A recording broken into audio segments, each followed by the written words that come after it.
and right, he'd say, "Go ahead and pick up the old guy wearing the Dolphins cap, and he'll come over to your church and talk to you about food for the poor."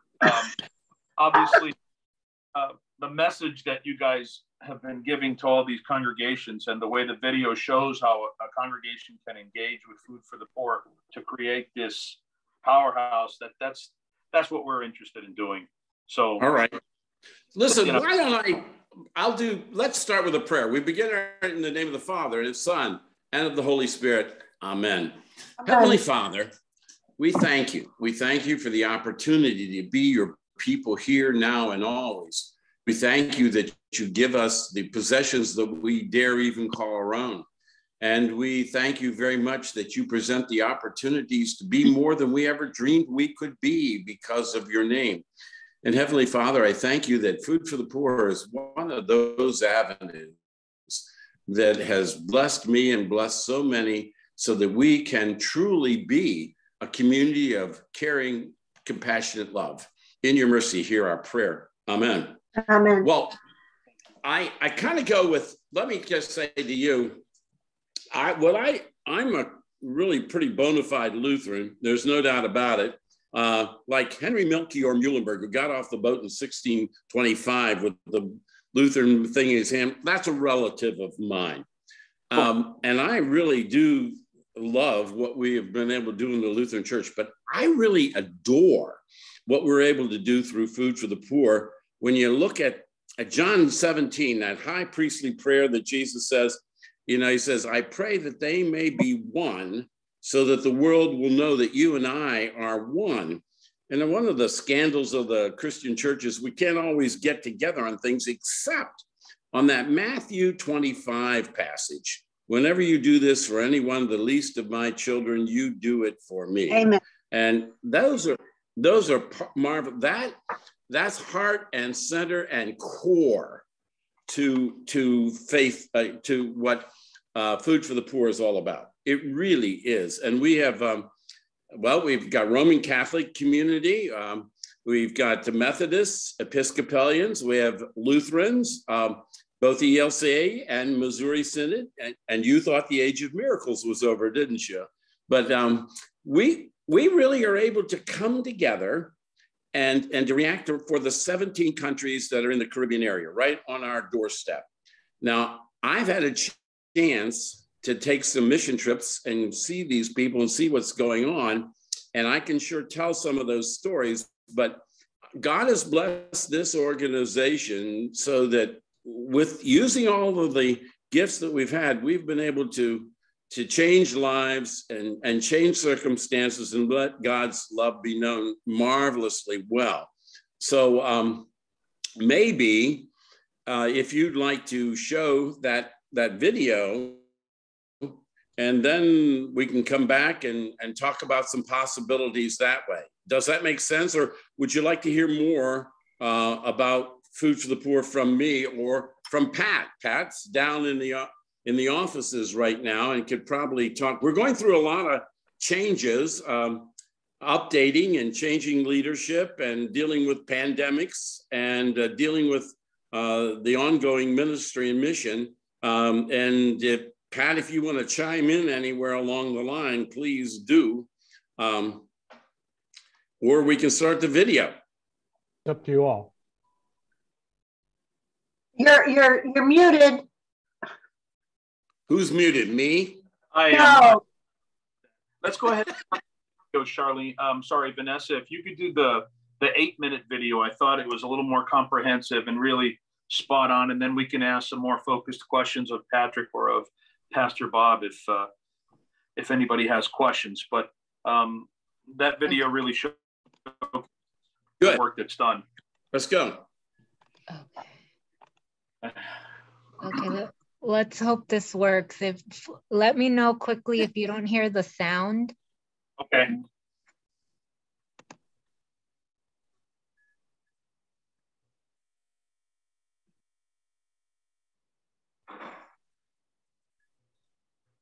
No, don't hear it. You can hear the sound? I don't hear sound. Not yet. Oh, okay. Let me. The sound button's usually it's either top right or top left of the screen. It'll say something about computer sound, I Oh, believe. yep, I found it. Thank you. No problem. We live on Zoom. Parish, our Operation Starfish partnered with Food for the Poor, how we become a light shining in the darkness. God has entrusted to us abundant blessings, especially here in the United States. And for the people of my parish, their involvement in Operation Starfish is something they're very proud of. It is a way of living their faith. We're doing what we're supposed to be doing as Christians.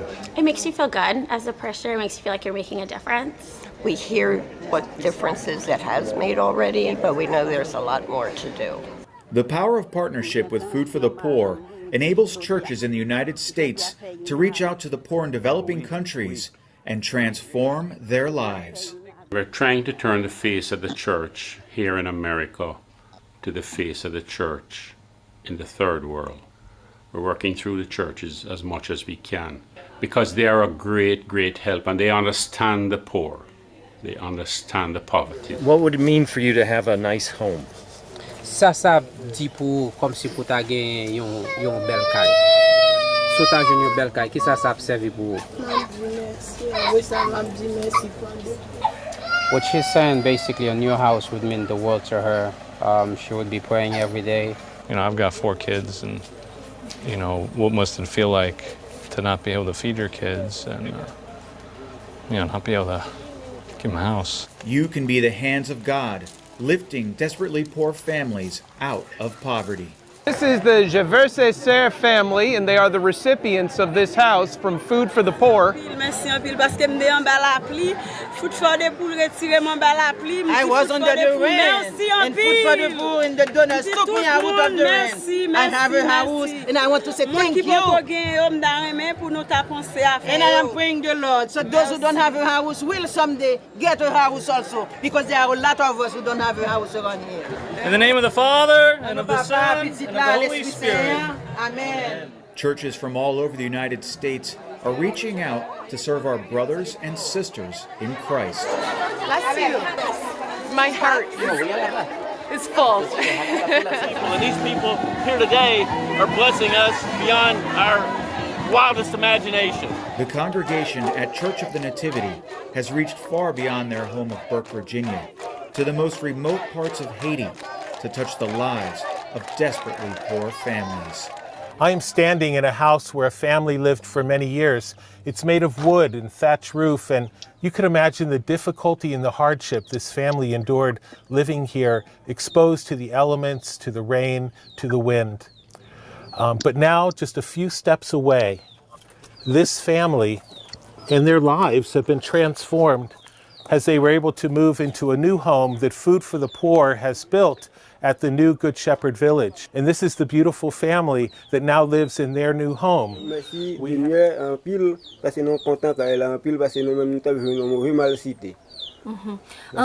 We really would like to say Food for the Poor, thank you for this blessing, for this house, because as you can see, you've seen where we were living before, and now how we are living in a better house, a better home. So we would like to really thank you and thank God.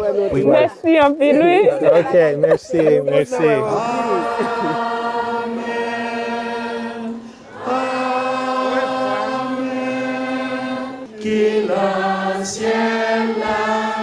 Father Martin launched the Operation Starfish program more than 20 years ago. His goal? To give the poorest of the poor hope for a brighter future. This is hope, and it's hope once again realized. And what we have done here is living what church is all about outside the building, where we really live the gospel message. Father Martin's legacy lives on as his parish and the villages that they have built continue to thrive.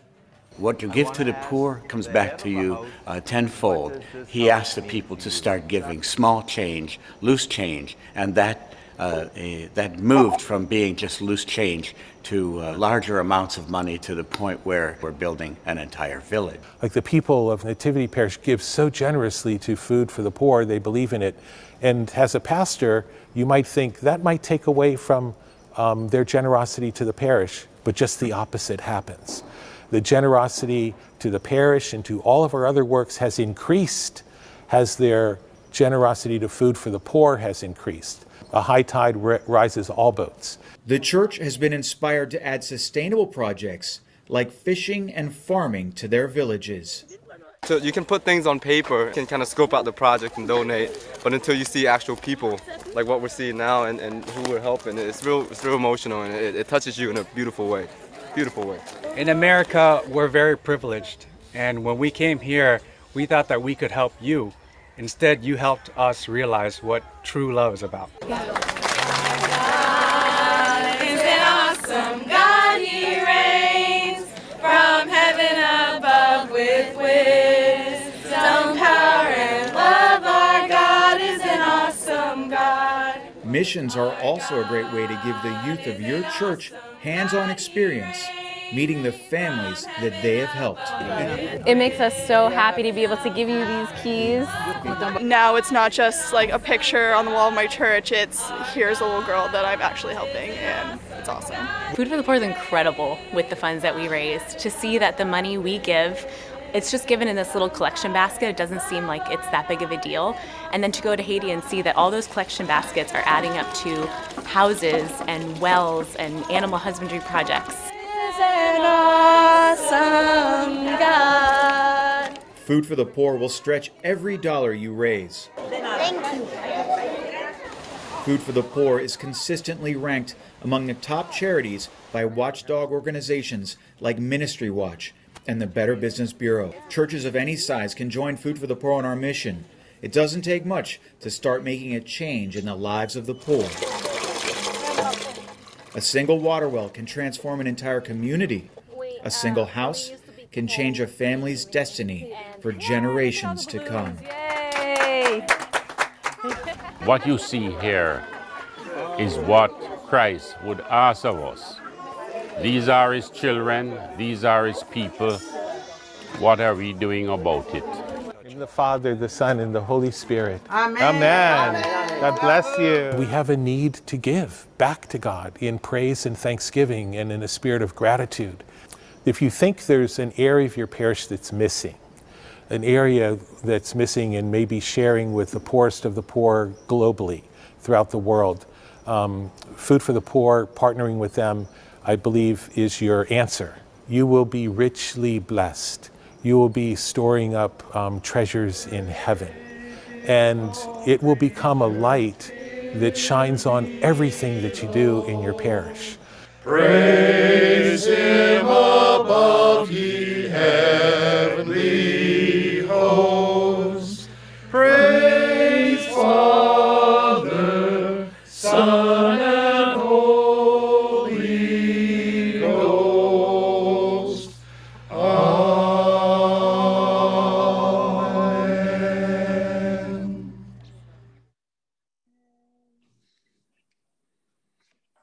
Thank you. Thank you. That's a really powerful video, and I love seeing the Mr. Mahfoud wearing the same old logo, the shirt that we have on tonight. Pastor Bob. You know, this is Pastor Bob Berger, a longtime Lutheran pastor and dear friend of Leah and Chuck Robertson. Of course, he started working for Food for the Poor after a long career as a Lutheran pastor, and had worked with Chuck, Pastor Robertson, when he started with Food for the Poor. And also joining us tonight from Food for the Poor is Patrick Glass, who is a coordinator of the clergy as they go out and do the work of sharing the message about Food for the Poor among different congregations around the United States. So Pastor Bob, the video was amazing. And one of the things that I wanted to ask you a little bit about the projects, what you see, the impact. What is it? Is it building homes? Is it meals served? Is it water purification projects? What are the things? All of the above. It really is. Let me kind of, those homes that you saw, I really want to talk to you about it. Now, those were all in Haiti, which is wonderful. I saw a home built in Jamaica. We're again in 17 countries. And let me tell you about what happened when I was there. And it's the power of it. I think right now we can build a home for $4,800. I believe that is an amazing thing. We dovetail that with two people of 2 units. And but when you do that, you're lifting a family straight out of poverty. You really are. I mean, think about it. If you're in one of those kind of shack type things that you just saw, and the rain's coming in, and you're not able to think the next day and work or be in school or do anything. But when you've got a roof over your head, and we've strengthened our roofs now that they can withstand 140-mile-an-hour winds, because they're getting very strong down there. As you know, you're living in Florida as am I, and you're even closer down. But those houses, they hold. And one thing that was really striking to me, you remember when everything happened in Haiti, that earthquake and the presidential palace came down? We had homes that were within a couple of miles of there, and they did not flatten. Of course, they were 1 story, but they made it. We lost roofs, but we were able to put the roofs back on, but the homes stood.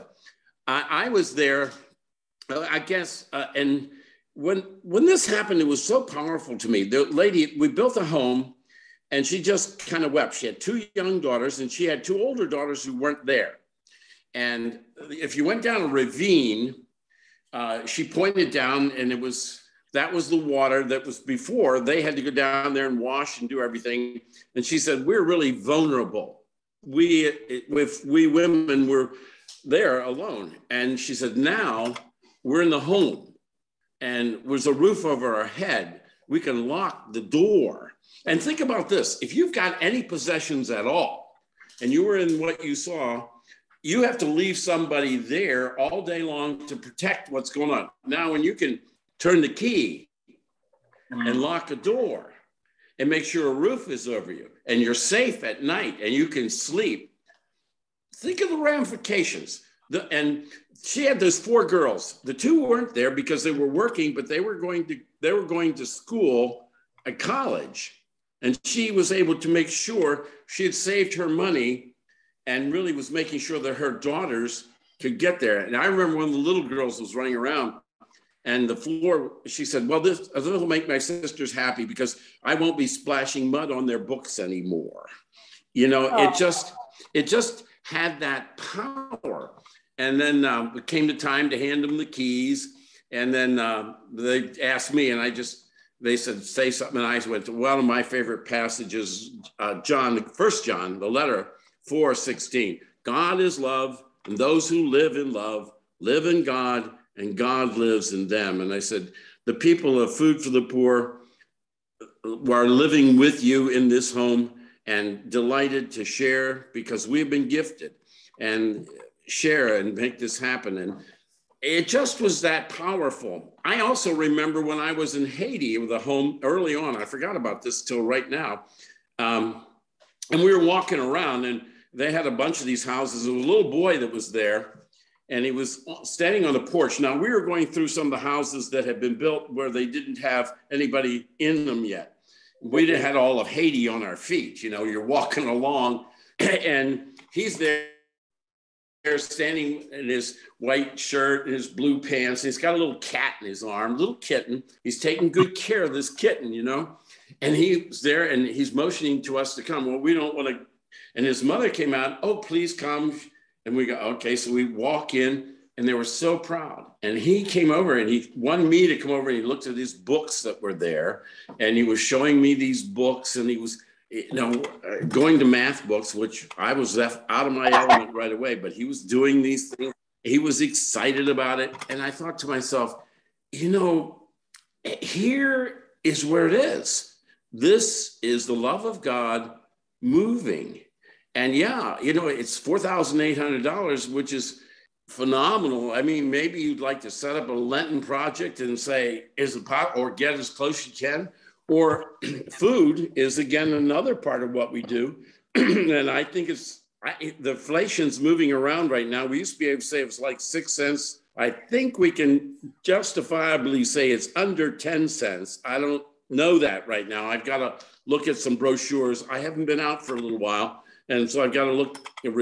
But you know, just think about that. You're pushing death and health and with food, and it's beans, it's rice, it's powerful, and it's just amazing what we can do with just a little. But if you were to take on a project of building a home, you know, it could really be very powerful. Maybe it's a Lenten project, you know, think about it. It's a goal, maybe. So, but I gotta tell you, I just am a witness, and I know I'm stumbling over some of my words here, but I have seen such things that have just changed my world and their world and mutually. And I know it's the Christ working through us. And Jesus promised us, you're going to do greater things in my name than even I have done. That's almost scary. But when you start seeing what we can do and what Food for the Poor has allowed itself to do, and we have become one of the largest relief and development. Development is really an important thing to us. You know, give a man a fish, he eats for a day, teach him to fish. You saw all those boats that were in there too, those fishing villages. You go down there, they're ubiquitous. You see these yellow things, and they have to go about 1.5 miles off ashore there to get this water, to get to good fishing grounds. And they come back and they are able to sell it and do. And I was in this one place where they had all the motors. They had gone out and they were now back, and they were Evinrude motors, and they were pristine. They had been taken care of. And somebody told me they were 8 years old. And I said, really? They take such meticulous care of what's going on. It's just astounding. I'm sorry if I trip over all these things, but you really can't. I just want you to know that when you're able to do this, for people who are so close, I mean, it's like 90 miles off your coast there, isn't it? I mean, do you get to Haiti or Jamaica? And these are marvelous people. You give them half a chance, and marvelous things happen. And Food for the Poor does that in spades. We are able to give people a chance, and they lunge at it. The schools are marvelous. You know, those schools are not free down there, but if you're a part of Food for the Poor and in one of our houses, you go to the schools. And, you know, you're an educator, you know that when you give a person in their mind what goes on, then think this is the first generation, second, third, think of what this will be. So all of these things are magnificent. 10 cents, I'm sure, it pays for a meal nowadays. And just think of a dollar, you know, what it all can do. So I thank you for the opportunity. I'm sorry I go on and on and on talking. It's an occupational hazard for clergy, but it's, you know, I'll shut up now, but ask anything you'd like. I'll try to answer it. And if I can't, Pat will probably know something. It's obvious that you're passionate because of what you've seen and because of the impact that's right. that Food for the Poor has made. And that was the same way that Pastor Robertson and others, the testimonials come to you because of the impact that you've seen. He used to tell us an anecdote about, in certain cases, how they'd make little cookies sometimes when they were really, really hungry that were made up of a lot of dirt with maybe some other ingredients. And, you know, you think about Haiti being the most impoverished country in the Western Hemisphere, and it's so close to us. And we have such a huge Haitian diaspora right here in Miami. I know that every one of this presentation has met the beautiful, incredible Haitian people, of their spirit, their culture, the way that they're so proud of their music and their heritage. That just to think that you can do something to help the folks that are still in Haiti overcome that level of poverty is huge. So we know the Haitian cookie, you know, that was something that Chuck really shared strongly with. There was a mold, basically. It's almost like a plaster Paris. And what they did, and I watched them do this, when they had nothing else, they would just fill it up with mud, and they took 6 drops of bouillon, 6 drops, and put it in there, and then let it bake in the sun.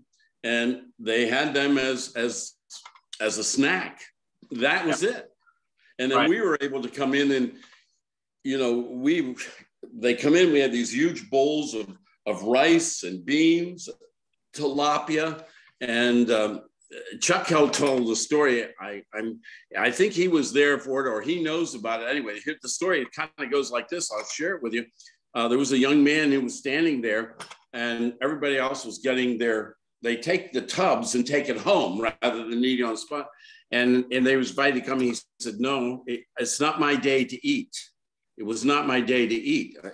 And Chuck, I think it's Chuck's story. And he says, he put things down and went out, and he says, what is this? And he said, well, my family is so large that I eat on Tuesdays, Thursdays, and then Saturdays. And then on Mondays, Wednesdays, and Fridays our rest of the family. And he said, but on Sunday, we all get to eat. And then Chuck said, young man, I have good news for you and your family. From now on, because of Food for the Poor, every day is Sunday. Sunday's children. We're Sunday's children. And I think that's an important, that Haitian cookie, it's such a tragedy. And when you watch them meticulously put 6 drops, and this little lady was going, it was just a cube, bouillon cube, and she was going to give that to her children because they didn't have anything else to eat. That's 10 cents a meal. We can push back. We really can. We can do sensationally with that. Yeah, thanks for reminding me of that. Thank you also, and then for telling us about the cost of building a home down there. I think we're celebrating our 70th anniversary this year at Lutheran, and we've been kicking around a few legacy project ideas, and who knows, some have made it, and some they're still on the drawing board. But that might be one to take on as either a Lenten challenge or as a 70th anniversary legacy project to try to raise money. Wouldn't that be nice? Wouldn't it be? 4,800. What would be so essential about that, Bub, is think about this. Those people may never be able to write you a thank you note because they don't speak English or do some things, but forever and ever, your name and their names are going to be linked in the book of life. It's just, and it's so powerful. And, I ever just wonder how it is as the spark of life is as us that's here and wasn't there. And can we, as people who are here, see our importance? These are God's children, all God's children, most vulnerable, important. So yeah. If you would take that on, I think you would have some marvelous good feelings about it. I had a congregation that they decided they were going to build one house a year for 10 years. And actually they started doing that. And they actually got up to 15 houses in 10 years. And it just snowballed. And Zion Lutheran Church in Dayton, Ohio, John Mittermeier was the pastor there. Anyway, but there's something that happens. Bob, there's something that happens. It really does. To those of us who have seen it, we're witnesses. To those of you who make it happen, well, you're the hand of God. So that's kind of where it boils down to. Folks, does anybody have a question for Pastor Bob or for Patrick, who coordinates the clergy as they go around and make their presentation? A very important job in a hugely important organization. Obviously, you've given us so much to think about. Anybody else out there want to ask any questions before we let these two gentlemen get back to whatever it is they're doing tonight? Maybe they're going to watch This Is Us. I don't know. Something like that.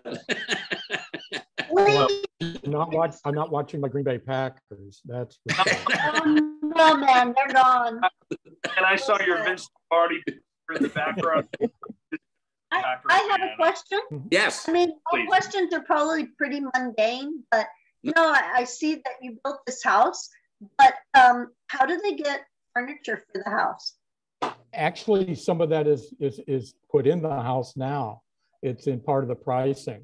Okay. Yeah, they're furnished now. They didn't used to be, I don't think. Were they, Pastor Bob? The one that was in Jamaica, I saw the furniture, and the other one that was in Haiti, it was sparse, but there were 2 beds and there was a desk, and I think we were providing those at that time. That's a great question.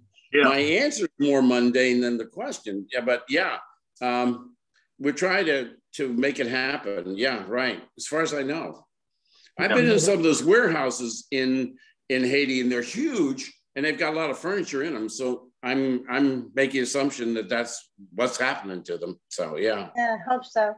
I've made some donations, and in return, I've gotten some lovely cards that were made from them with. Oh yes, aren't they wonderful? Yeah. Yes. I just want to say that it's nice that they do something like that. You know, that they get into some artisan creations that give back to the people who donate. And I send them out. I mean, I think they're lovely. So have I. I use them for Christmas cards. Yes, yeah. The Christmas ones are. The Christmas ones are beautiful. Yeah. Banana bark. They are gorgeous, aren't they? Yeah. They do so much. Yeah, yeah. We've got them. I'm sure that you don't live all that far from Coconut Creek. You could probably waltz over there and bop in and say, "Hi, how are you? I'm a donor, and can I get some of these cards?" They're nice people over there, but I don't know how COVID has done it, Patrick. But is that open? How is the office working right now? Yeah, call me. I go in. I'm at home now. I work from home and the office. I'm 4 miles down the road from the office. And, yeah. Right now, most everybody's working from home. Okay. Yeah, it makes sense. And we wear masks in the building. We socially distance when we're in there. And now with the Omicron, you know, the way it's stepped up, they even separated the tables in the kitchen area even further. But sure. I think that's makes sense. But I'd be glad to give you a tour. I would love that. I have a question. I know one year you guys did like a 5K. Are you still doing those? I know with pandemic that may have come by the wayside. That's a Patrick question. I don't know. Yeah, to my knowledge, because of the pandemic, events like that aren't really happening. If we can do it on Zoom, some of the galas, the fundraisers, we've all been able to do them on Zoom. Really? For the most part. A 5K, there'd be a lot of running in place at home. Yeah. It could be a little hard, a little hard on your knees, I guess. No, I mean, I'm not a runner or nothing like that, but I mean, I remember when this happened. I don't know, it has to be maybe 10 years ago or something like that, or 8 years ago when you guys had like the first one. I didn't get anyone in church to sign up for it, and I felt bad, and I went by myself, and I did it. And you know, I mean, I run it, but you know, I did it, and I did it, and I was so proud of myself. And so, you know, that's something that in the future, if once it's brought up, it will be fun to, you know, get some members of the church to participate in something like that. We'll keep you in the loop on that. And you know, as to raising money for a house, I've been the manager of the clergy speakers. November 3rd, 2020, I got that. For 6 years before, I called Catholic churches, 11 different dioceses. We have callers that call Episcopalian, Lutherans. Pastor Bob's probably very familiar with Carmita. Oh, she's yeah. He's the Lutheran whisperer. And, he sure is. But I got this call, this Father Eddie Mercado, and up in the Panhandle of Texas. And if you're familiar with Texas, and if you're not, that's a very poor section of Texas. Yeah. And he was in the Lubbock Diocese, and he has 2 parishes. And he told me, he said, Pat, we'd like to build a home. We're already collecting plastic and aluminum, and we'd like to build a home. And so I got him in touch with some people that can help move that project along. Turns out, this was all during the pandemic. Turns out somebody donated a cow to him because they weren't really going to church a lot. He had a lot of extra time. He milked the cow and sold the milk to help build that home. On my 50th high school reunion, I flew back to Texas and East Texas and then drove up to meet him. And his congregation, I'm telling you, I'm Catholic. I belong to a very big church down here, and I see people bailing before the last song is done. When I was there for the Spanish Mass and English Mass, nobody got up and left till every hymn was done. and dismissed. I mean, I was totally blown away. The cow, they named it Elsa, which is Spanish for island, and to incentivize everybody. The first cow died, but they got Elsa too. The cow was not used to being on a leash and had never been on one before, and they'd moved him to a yard in somebody's yard to graze. They put a rope on him, and she strangled herself. When I went up there to meet him, how they raised the money by milking that cow. But milking that cow, yeah. When I went up to raise him, he invited me to come help milk the cow. It wasn't one cow. There was one cow, but there were goats and buffalo and horses. I ended up helping him feed this whole ranch. It was so worth it. It really was. Well, yeah. We'll be able to share this video tonight because Vanessa did record our smile session from tonight, and I just think it's amazing. The organization that is here in South Florida that's been able to reach out and to have you folks with us tonight and sharing about it and maybe inspiring us to do something special in terms of a legacy project as part of our 70th anniversary is really something with you.